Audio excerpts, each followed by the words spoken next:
Only twice in the past 60 years have a single team held the lead from start to finish through the whole of a Tour de France, but after Chris Froome took the yellow jersey from Geraint Thomas here, that remains a possibility, albeit at this stage a remote one, with the usual provisos. It is, however, quite a feat to contemplate, even if in theory, as the only rider to manage it since Jacques Anquetil in 1961 was Eddie Merckx back in his pomp in 1970.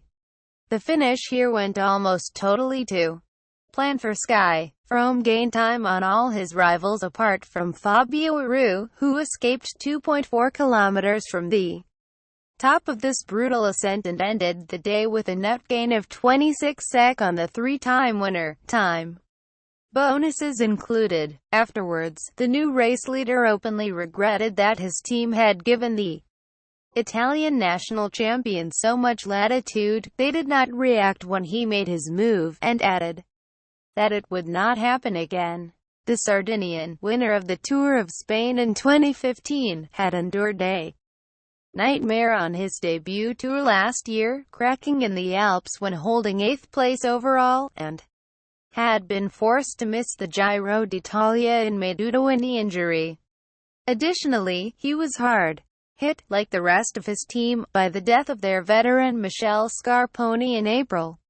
At 27, and with the support of a strong Astana team, he is ready for a serious assault on the Tour after several years playing second fiddle to Vincenzo Nibali, who left for the newly formed Bahrain Merida team last year. His attack from well back in the select lead group brought no response from Froome's teammates Thomas and Mikel Nieve, and he benefited further after Froome decided to test his legs. With 2 kilometers to go, only 3 men could hang on to the Sky leader, Richie Porte, the Irishman Daniel Martin, who is often at his best on this kind of steep finish, and Romain Bardet. But Froome stalled as the road eased, letting the rest of the lead group join up again, before they all tackled the final 20% wall to the finish. Aru, meanwhile, was gone for good, as the Italian sprinted for a decisive victory, and one which might bode well for his chances on the steep climbs. On Sunday's stage to Chambéry, Froome, Martin and Porte fought it out for the minor placings.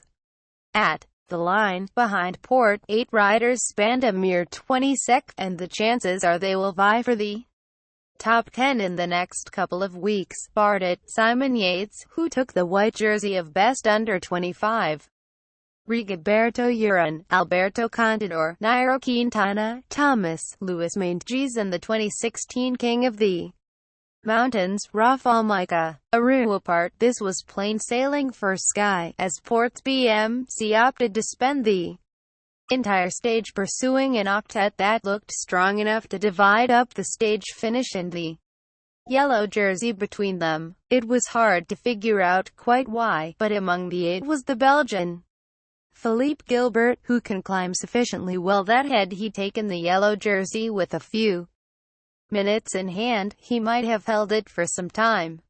In that case, Sky would have been able to look to Quick-Step Floors, one of the strongest squads in the race, in controlling affairs better, perhaps, to keep the British squad in the driving seat on their own in the next few days. With BMC setting the pace, Froome and his teammates had only to sit back and wait for the climb. They emerged late in the day, and took over from the foot of the ascent, whittling down the peloton in time-honored style. As Froome pointed out later, there was no need for a dramatic show of strength, similar to the one which effectively decided the 2012 race in their favor. Here it was up to their rivals to show, and only Aru was willing or able to throw down the gauntlet. 2 flat stages await before the next climbs, Saturday's stage through the Jura to Les Rousses. Teams with no long-term interest in the yellow jersey may look to probe Team Sky's defenses to see just how keen the British team are to hang on to the lead, and how much help they receive in controlling the race from the teams of the bunch sprinters. Whether or not a breakaway succeeds en route to Troyes or Nuit Saint Georges. There will be trepidation as the next bunch sprint finish approaches, after the controversy following Mark Cavendish's crash and Peter Sagan's expulsion in Vittel. Cavendish said on Wednesday that he felt the race jury had made a brave decision. It takes a lot of balls to eliminate the world champion from the Tour de France, and I commend the jury on taking a decision that wasn't based on influences from social media or outside, he said. The jury head, Philippe Marine, he's relegated me in the past. Whether I think I'm right or wrong, the rules were there, and if I break the rules I get relegated. On Wednesday morning, Sagan made a brief statement, repeating his apology of the previous evening, and, to his credit, underlining that while he did not agree with the verdict of the referees, he was not going to argue with it.